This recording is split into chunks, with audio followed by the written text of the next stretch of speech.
Hey pals, welcome back to the Disney Magical Mindset Podcast. My name is Ruben and I am so delighted that you are here today where we discover life lessons through the magic of Disney so that we can create our very own happiest place on Earth.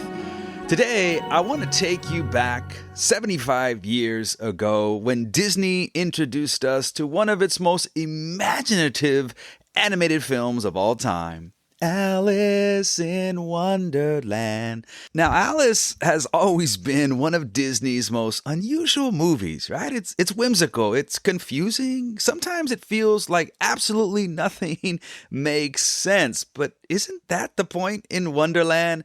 Because life often feels a little like Wonderland, right? It's unexpected, unpredictable, a little chaotic, and yet hidden beneath the nonsense are some surprisingly powerful lessons about how we live our own lives. And so today, I want to share 3 magical life lessons that I think Alice has taught us, the movie, over the years. They're lessons about worry, about courage, and about discovering who you really are. So, go ahead and grab your tea.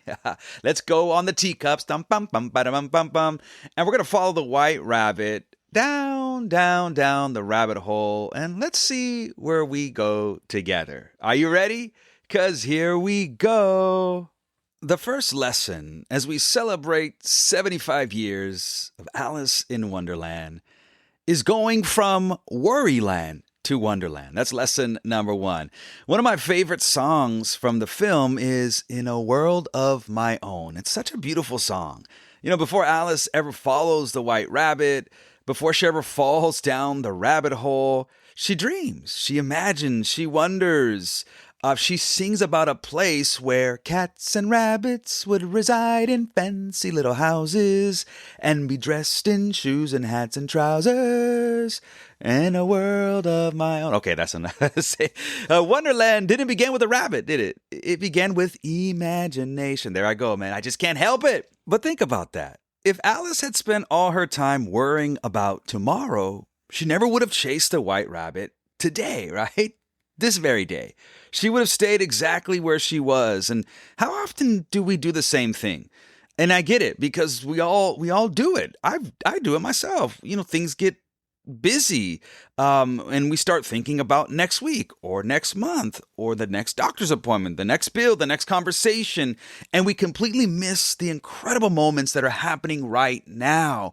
We start worrying about what's next and if I'm going to get that job or I'm going to get that opportunity, and we start thinking well ahead. And I'm only speaking from experience because it's easy to do. It's easy to start thinking about tomorrow or next year or next month or in 3 months. And when we do that, isn't that when worry starts to creep in? And now we've missed our opportunity to experience Wonderland. Right? We miss the moments that are going on today in this beautiful Wonderland that we get to experience, right? With the chaos and everything that is mixed up in all of that. And before we know it, what ends up happening is we've traded Wonderland for Worryland. Isn't that interesting? And Walt Disney, he understood this. In fact, he said, why worry if you've done the very best you can? Worrying won't make it any better. I love that. I love that so much because worry has never solved tomorrow's problems. Isn't that amazing? We worry about tomorrow and it doesn't solve tomorrow's problem. You know what it does? It actually steals today's peace. So that's the power of worry that works against you and me, is it causes us to miss out on the peace today. And I want to say something that has been so helpful for me. How can you worry about something that hasn't even happened yet? According to research, up to 90% of the things people worry about never happen. I want to say that again because I need you to hear this. Up to 90% of the things people worry about actually never happen. A study by Cornell University found that 85% of the things people worry about never come to pass. And of the remaining 15% that do happen, 79% of people find that the challenge is easier to handle than expected, or that they learn something valuable from it. So this means, listen, my dear friends, this means that 97% of the things people worry about are not worth worrying about. And so that's why I want to encourage you. Don't allow the worry to steal your wonderland. That's where we got to go to. And the thing that's been so helpful for me as well is to remember, like, tomorrow, it's not even promised for me or you. I don't even know if I'm going to get to tomorrow. So it makes no sense for me to worry about something that I may not even get to anyway. Like, all I have is today, is right now, this moment that you and me are living on this beautiful life that we've been given, this one gift of life. I'm like, let me live this today to the fullest, to everything that I've got. In just a moment, I'm about to go to a baseball game with my son. And I'm like, I don't have time to think about next year or tomorrow or next month. I want to be in this moment with him right now because that's all I have. You and me don't have tomorrow. We're not promised that. All we have is right now. And so I would much rather live in that wonderland than that worryland because I don't want tomorrow's worry to steal today's peace. Okay? So here's that magical mindset shift that you and me are going to make. When you worry about tomorrow, you miss out on winning today. So today, let's be present. Today, let's notice what's happening around us. Dream again, laugh again, wonder again. Because Wonderland is experienced by people who are fully aware of the wonder that's happening today. Not the worry, the wonder. Not the worry tomorrow, the wonder today. And after you do that, you're ready for lesson 2, where we get to follow the white rabbit down, down, down the rabbit hole. That's lesson number 2. You know, one of the funniest parts of Alice in Wonderland is how quickly Alice decides to chase the white rabbit. She doesn't know where he's going. She doesn't know where the rabbit hole leads to.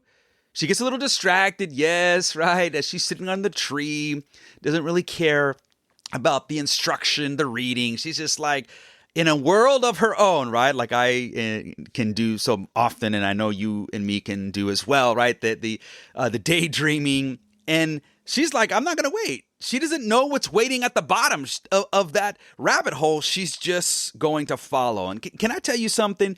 Most dreams begin exactly like that, don't they? They begin like that.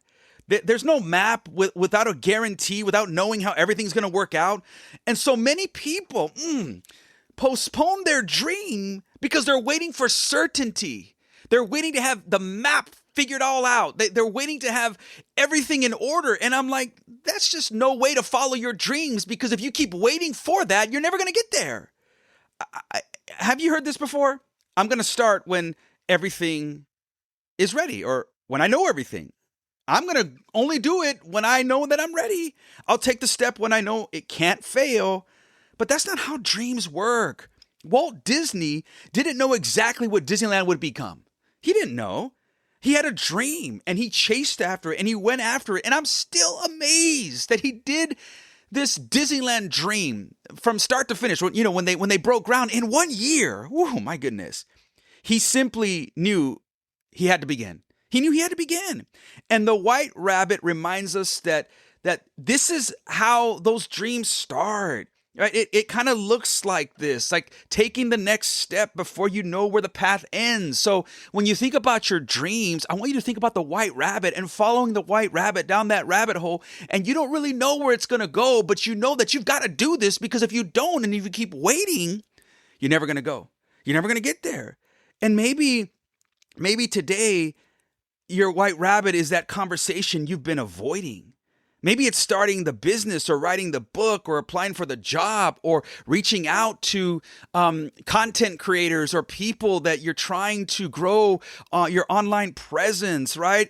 Maybe it's making the phone call, calling someone and saying, hey, is this opportunity available? You don't need every answer. Maybe following the white rabbit down the rabbit hole is believing in yourself today, is believing that you have what it takes to go after what your heart desires. Okay, because you don't need every answer. You just need enough courage to take the next step. Because sometimes the greatest adventures begin with curiosity in Wonderland. Woo, we on a roll today. We're on a roll. All right, so let's get to lesson number 3.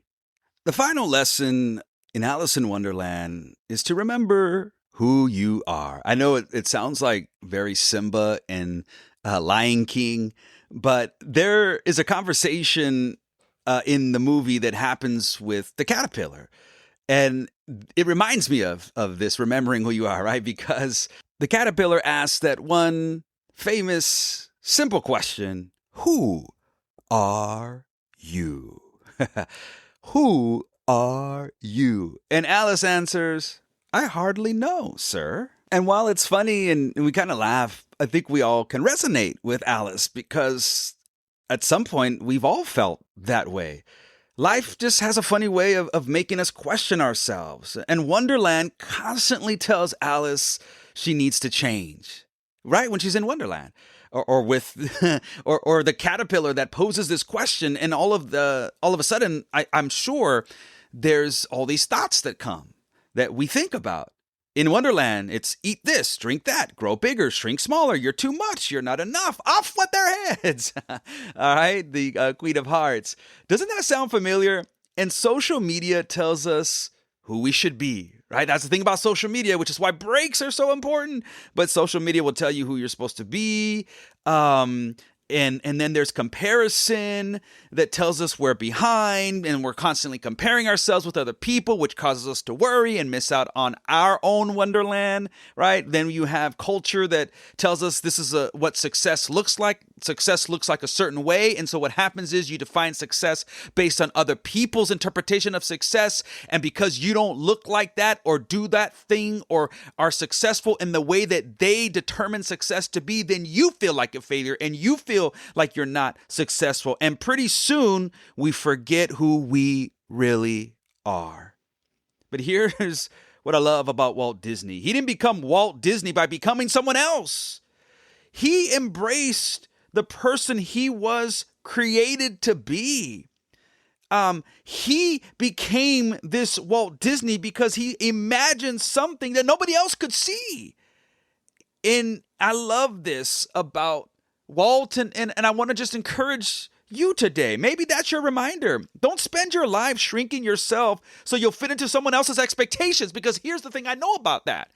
You try to shrink yourself to fit someone else's expectations, and they will always have something to say. They will always expect more of you or something of you that you can never quite fulfill until you find yourself at peace and in the space of joy and happiness for who you are. Not who others think you should be, but who you are. Who are you? Okay? So don't spend your life trying to live someone else's story. You got to live yours. You got to live the story that you've been given. Like, this one beautiful life is your story. You get to be the hero of your story.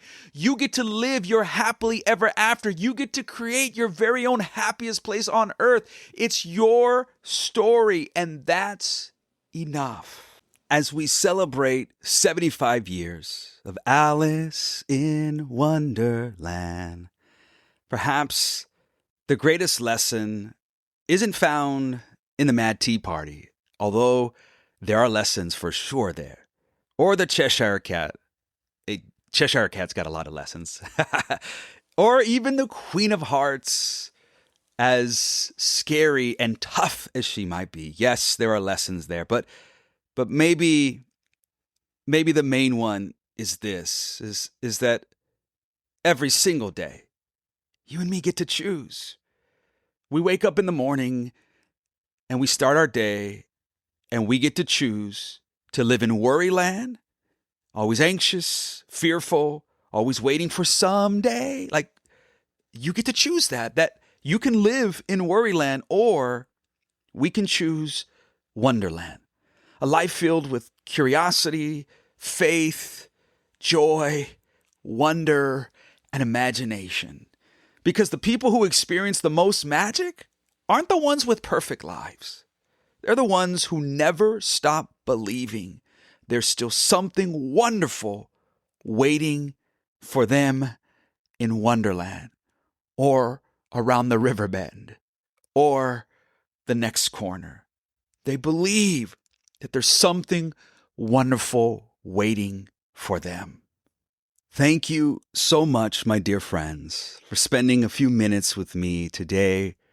I never take it lightly that you choose to spend some time out of your busy day to listen to this Disney Magical Mindset podcast. It means the world to me. If this episode encouraged you, would you do me a favor? Can you share it with someone who might need a little more wonder in their life this week? And if you haven't done so already, I'd love for you to subscribe to this podcast so you never miss a new episode of the Disney Magical Mindset podcast. I appreciate you all so much. Go out there and have the best day ever. And you never know what happens when you follow the white rabbit down the rabbit hole. Y'all the best. Take good care.